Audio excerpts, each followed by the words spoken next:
அனைவருக்கும் வணக்கம். தெய்வீக பலன்கள் சேனல் சார்பாக தங்களை அன்புடன் வரவேற்கிறோம். இன்று நம் காணொலியில் காண விரும்புவது அக்னி நட்சத்திரம் 2026 சிறப்புகளை பற்றி இந்த காணொலியில் பார்க்கலாம். வாருங்கள் காணொலிக்கு செல்லலாம். மறக்காமல் ஒரு சப்ஸ்கிரைப் செய்யவும். அக்னி நட்சத்திரம் என்பது மிக முக்கியமான காலமாக கருதப்படுகிறது. இந்த காலத்தில் சுபகாரியங்களை துவங்குவதை தவிர்க்க வேண்டுமென சொல்லப்பட்டிருந்தாலும் இது வழிபாட்டிற்கு மிகவும் ஏற்ற காலமாக கருதப்படுகிறது. சூரிய வழிபாடு இந்த காலத்தில் மிக சிறந்த பலனை தரும் என சொல்லப்படுகிறது. அக்னி நட்சத்திரம் எந்த காலத்தில் எந்தெந்த தெய்வத்தை எப்படி வழிபட வேண்டும் என்பதை தெரிந்து கொண்டு செயல்பட்டீர்கள் என்று சொன்னால் வாழ்க்கையில் அனைத்தும் நல்லபடியாக நடைபெறும். அக்னி நட்சத்திரம் என்பது தமிழகத்தில் மிக முக்கியமான ஒரு காலமாக விளங்குகிறது.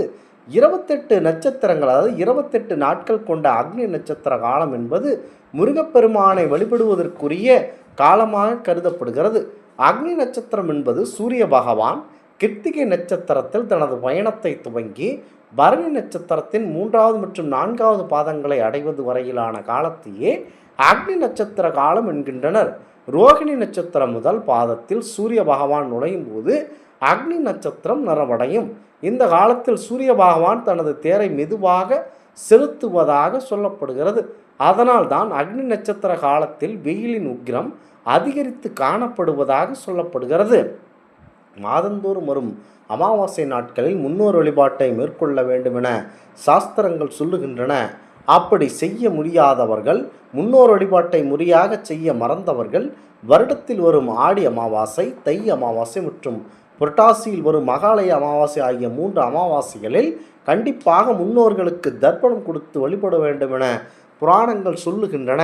முக்கியமாக இந்த ஆண்டு அக்னி நட்சத்திரம் மே மாதம் 4ஆம் தேதி துவங்கி மே 28ஆம் தேதி வரை நிலவ உள்ளது. அக்னி நட்சத்திரம் காலத்தில் முருகப்பெருமானின் அறுபடை வீடுகளான திருத்தணி, பழனி, பள்ளமுதிர்ச்சோலை, சுவாமிமலை, திருச்செந்தூர் ஆகிய தலங்களுக்கு சென்று வழிபடுவது சிறப்பான பலன்களை தர வல்லது. அக்னி நட்சத்திரம் காலத்தில் சிலர் முருகப்பெருமானை வேண்டி விரதம் இருப்பதை வழக்கமாக வைத்துள்ளனர். அந்த கட்டத்தில் அக்னி நட்சத்திர காலத்தை சுபகாரியங்கள் செய்வதற்கு ஏற்ற காலம் அல்ல என்றும் இந்த 28 நாட்களில் சில விசேஷங்களை கண்டிப்பாக தவிர்க்க வேண்டும் எனும் சாஸ்திரங்கள் சொல்லுகின்றன. அக்னி நட்சத்திர காலத்தில் கடன் கொடுப்பது, கடன் வாங்குவது ஆகியவற்றை கண்டிப்பாக தவிர்க்க வேண்டும். அக்னி நட்சத்திர காலத்தில் திருமணம் போன்ற சுபகாரியங்களை நடத்துவதை தவிர்க்கும் பழக்கம் பழங்காலத்தில் தொண்டு இருந்தே வருகிறது. பயணம் செய்வது, கிரகப்பிரவேசம் செய்வது ஆகியவற்றை கண்டிப்பாக தவிர்த்துவிட வேண்டும். விவசாயத்தில் விதை விதைப்பது, புதிய வேளாண் பணிகளை துவங்குவதை கண்டிப்பாக தவிர்த்து விட வேண்டும்.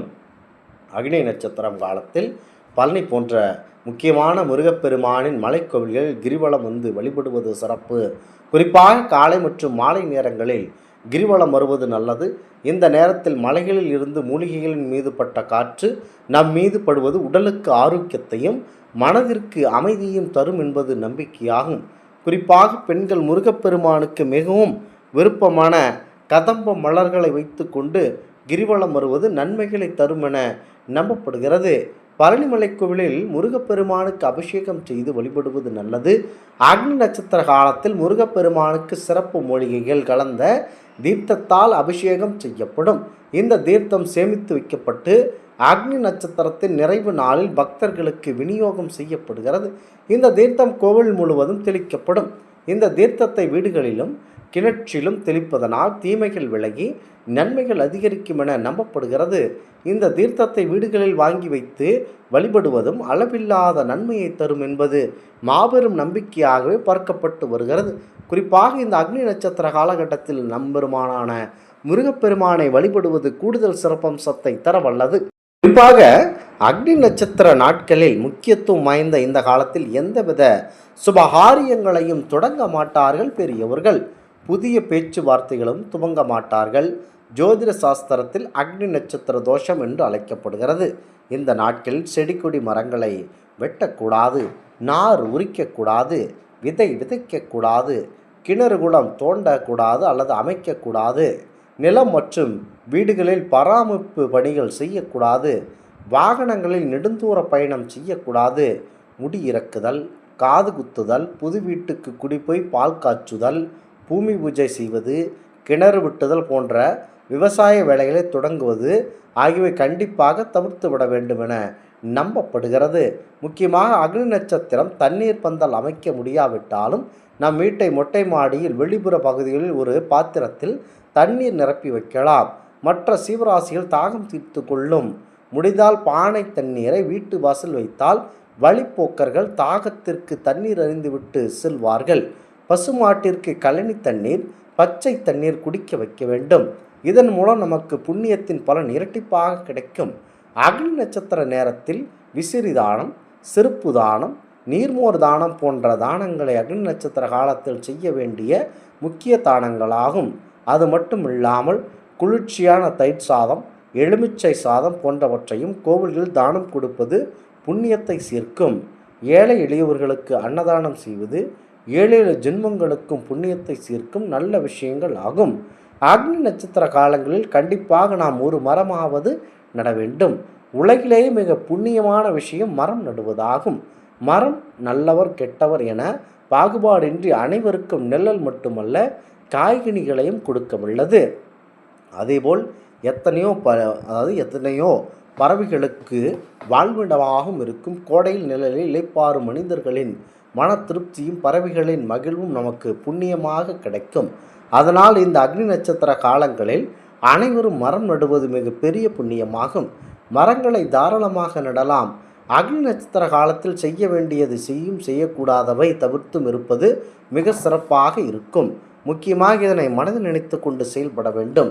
குறிப்பாக இந்த அக்னி நட்சத்திர காலங்களில் முருகப்பெருமானை மனதாரம் நினைத்து கொண்டு குழந்தை பேறு இல்லாதவர்கள், திருமண பேறு அடையாமல் இருப்பவர்கள் இந்த முருகப்பெருமானை இந்த 28 நாட்களிலும் விரதம் இருந்து கண்டிப்பாக 28வது அக்னி நட்சத்திரம் முடியும் நாட்களில் முருகப்பெருமான் புண்ணிய அந்த ஆலயங்களுக்கு சென்று விரதத்தை நிறைவு செய்து முருகனை மனதார வேண்டிக் கொண்டால் உங்களுக்கு எந்த பிரச்சனையாக இருந்தாலும் அது நிவர்த்தியாகும் என்பது நம்பிக்கை.